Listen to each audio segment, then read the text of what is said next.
They got to protect their house. Well, and they're going to. I'm going to tell you that right now. When those out-of-towners come in for one shot, you're going to come in for the big money. You better have your A game and a big set. I'll tell you that.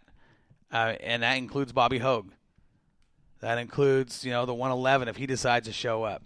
Darren, I can't call Darren an out-of-towner because he's been there most of the year. Darren Koffel.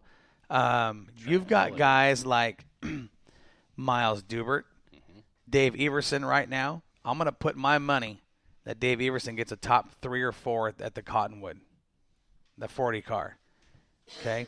You've got Dave Foote. Look what Dave Foote did at the last show. You talk about a guy that thought that his exact words were, we're going outside the box. And they did, and look what happened to that 75 car. That thing came to life. He's going to be someone you got to handle down there. Trent Elliott, the 6 of Bob D's. That dude, I'm telling you right now, that car's fast. Mm-hmm. When they nail the setup, that car is fast. And if you think you're going to come around and push that car around, if you think you're going to move him, get ready. Get ready. There's going to be more than just a show if that happens.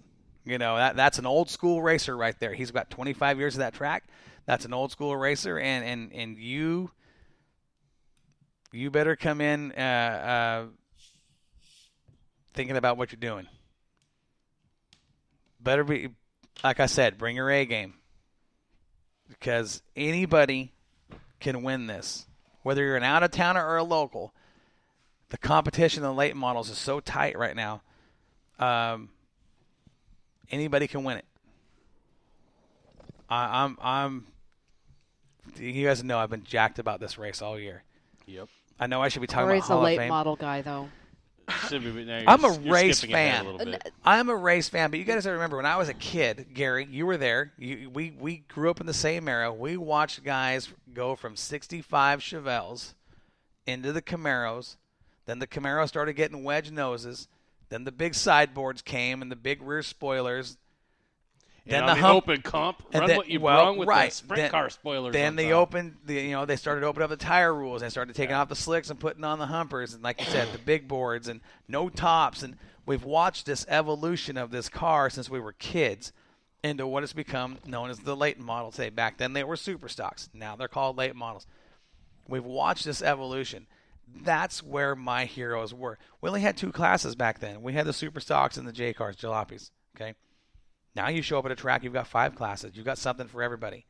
But everybody says, why, the late models? Why are you such a huge late model fan? This is why. This is what I've watched my whole life. This is where my heroes have come from.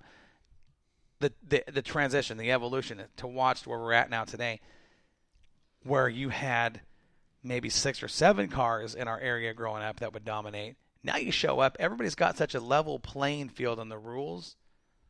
That's not like the old days where the ingenuity won races. Now the cars are a lot more even. The rules are more even across the board. Everybody's got, I don't want to say the same thing, but it's pretty darn close. That puts a lot on what goes on in the mind of the guy setting the car up and the dude behind the wheel. And that's what I like about the late models. It's just that evolution of watching it. The big money races to me I get pumped for that stuff. Because you see them all. You see the best of the best will show up. And it's not a weekly deal where you're racing for the $1,000. You're getting a big car field, a big car count. I think we're going to see, I truly believe we're going to be right around the 40 late model mark. I think we're going to see about, I believe that. If, and I'm going to say if, everybody that is said is going to be there shows up, we should be pretty close to the 40. Wow. That'd be awesome. Yeah. When was the last time you had a race you saw 40 late models? Going to be a late night. I haven't been in the game very long, Corey, just the last 5 years. And I've never seen that many late models. I'll tell you, the last time I saw 40-plus late models at a show was the 2014 Budweiser Nationals. 42 late models showed up. And that was the year before I went to Budweiser Nationals for the first time. Cottage Grove had 29 a few weeks ago. It's a big car count. That's a big, especially for huge. late models right now. Yeah. Given the state of late models, that's fantastic. Was every late model in the state there? Pretty much. They were the only ones that ran late models that night. Oh, well. Okay. So we know there's 29 at least in the state of Oregon. How many registered late models are there in Oregon alone, you think? Well, if you count Madras and you count all the other tracks, Sunset and you're probably 50. That's probably 40 to 50, 45, 50 of them. Pretty close to that. I mean, we're talking late models. Yeah. And now you start if think about if all those guys showed up. Right. Then you get the 10 or 12 guys we've been talking to from California. Oh my! Now you're looking at 60. Mm-hmm. If that were to happen, hang on. That'd be epic. Oh, good Lord. It'd be worth it. Big time. Maybe we can talk McCann to start racing at 5. You're gonna have to if there's that many cars. Listen to this, and I don't know. So here's a message that says, "I'm listening to your show. Not sure how to post on it." There's that little chat line. If you're on a computer or on your phone, you see that little bar over there that's like a chat line. You type in there and hit enter. It's really easy. I know you can do it. I'm listening to your show. Not sure how to post on it. I think this is a late model driver that's messaging us here. I think you're going to have so many late model show. 45 to 50 is that driver's prediction. Really? And he's going to be there. He's going to be there in one of their team cars. Does the driver want to be known as to who it was? BJ Donofrio. Skyline Ford Swartz chassis crew chief Norm Davis. Now, I haven't been able to see him race this year either, so that's going to be nice to see BJ again. He has dominated the super sport ranks in Lebanon. He's working on his late model, and they're getting their program put together. Part of the conversation I had with Doug Elkins was he finally feels comfortable in his new car about, coming down and running for the big money, and he's excited. Oh, good. He's excited. He asked us what hotel they should use, and I told him this is the hotel that's, associated with the track. This is where we recommend all of our racers stay, and sounds like he goes, "Now, are you guys going to be at the hotel?" I said, "Buddy, we load up and roll." He says, "You're crazy." We are crazy. We are crazy. He says, "You leave in the morning, drive all the way there, work the show, pack up your equipment and drive home." I said, "Yes, sir." He says, "You're crazy, man." I said, "Probably." But so there's the Skyline Ford team. Sounds like they're showing up. There's nothing stopping us from staying the night once or twice. I mean, if we Well, here's one. to, I think, listen. If there was an after race. There's going to be an after race party, and I think we're going to be part of it. I'm pretty sure. With that said, I do have an aunt that lives down there that we could probably crash on her floor. I don't think we're going to be leaving the track. Probably not. Does Uber come out there? I don't think we're going to be leaving the track. But bring our sleeping bags. Roy Bain finally shows up. Roy Bain shows up and says, maybe a few surprises. Roy, if you know something I don't, I'd love to hear from you. You got my private message. Hit me up. Let me know what you know. I do know. Don't tell him without telling me. Come on, Roy. We do know that Paul Guglielmani is coming. He's probably bringing 4 late models out of that team. Bobby Hogue will be one of them. He'll be one of them. I think Randy Schaefer's coming. In that case, BJ might be just underestimating just a little bit, but that does sound like a fantastic number. Well, I'm counting on 40. I hope if we got more, hey, that's just a bonus. Yeah. It's going to be the show of shows for late model in the entire Western region this summer. Now you start talking January, February, you start talking about what's going on down in Arizona when the big guys travel out here. A little different deal, but as far as summertime racing goes, this is it. This is the granddaddy. And I'm pumped about it. I'm glad to see some of the guys we worked with for a long time. We talk about being our history in the sport, my history in the sport. I remember going back as a kid, and probably before BJ was even born, and watching his dad race, working in the pit area just a few pits down when his dad was racing outlaw late models. Funny story about the Donofrios. I actually grew up with went to school with BJ's sister Erin. Great girl. Went to school with her in middle school and up into high school, and Known that family a long time. Fun people.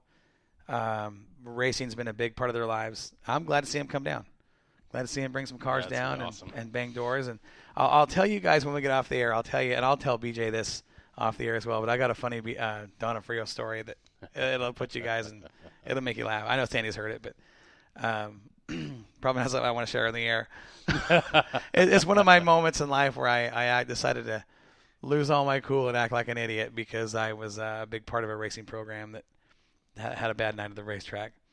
Not on the part of the Donofrios. It wasn't their fault, but it was quite comical. The story's halfway there. I know. I'm not putting the rest of it out there just because I've not my proudest moment. It was funny though. I'll tell you guys about it. I'll tell BJ later. I'm excited to see that the out-of-towners come and shoot it out with the fast local guys.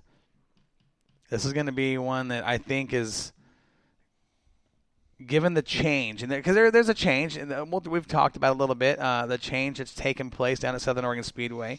They're kind of ushering in a new era down there, with new ownership. Mike McKenna, his fourth year of ownership, and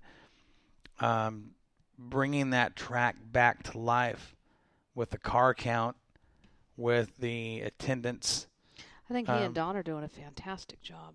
Absolutely. I give those guys a ton of credit. Fun place to go, too. In the atmosphere, and that's the one thing I do like about it. It's just there's so much more positive than there is negative.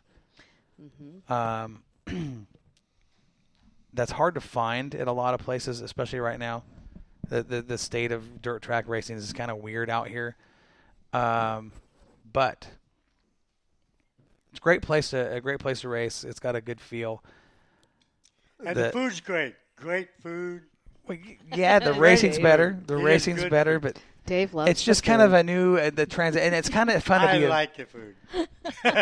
It's Chicken kind of strips, hamburgers. It's kind of fun to be a part of the transition of the new era, the transition of the new era. To be a part of that and see the new. What's the word I'm looking for? I don't want to say era because it's not the one. It's not right. Just the new life. I use the word life coming in. You've got new blood. You've got new drivers. You've got they've done some stuff with classes. There's so much potential at that facility, and given where it's located, I know it's a long drive for a lot of guys. You got anybody that from the Willamette Valley heading down, it's 3 hours plus. And if they're haulers and stuff like that, it's more probably like 4.5. 4, the way these guys drive. But okay. Oh, that's funny. I'll say, not just because I'm there, not because Moxie is there, not because we're working hard and it's our job to do what we've done. We've been hired to do what we do. And that's what we're doing. We're helping promote that place to bring in cars, fans, drivers, teams, sponsors.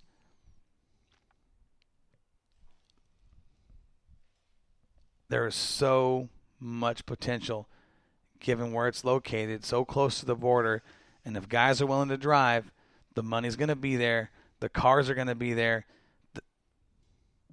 The weather. Can you ask for better weather at a dirt track? You ask for better sunsets. Nope. It's gorgeous there. It's absolutely gorgeous there. Here's what I like about that track. Oh, yeah. Because I know we get a lot of people listening to the show. We get a lot of people listening to the show. If you're paying attention and you take notes, this track is, I've heard Mike McCann call it a bull ring. I wouldn't call it a bull ring. It's not that short. Cottage Grove is they're proud of that bull ring label because that is a fantastic bull ring. That's what it is. Right. It's a smaller track with some high banks. Okay, take Cottage Grove and extend it out. We're a little bigger than Cottage Grove at Southern Oregon Speedway with just as much bank. A lot of banking in this track, and that track is so deceiving. I've said it 100 times on the show. You look at it from the grandstands and you don't see the banking. You walk out of there in the front stretch, and you were looking to turn one,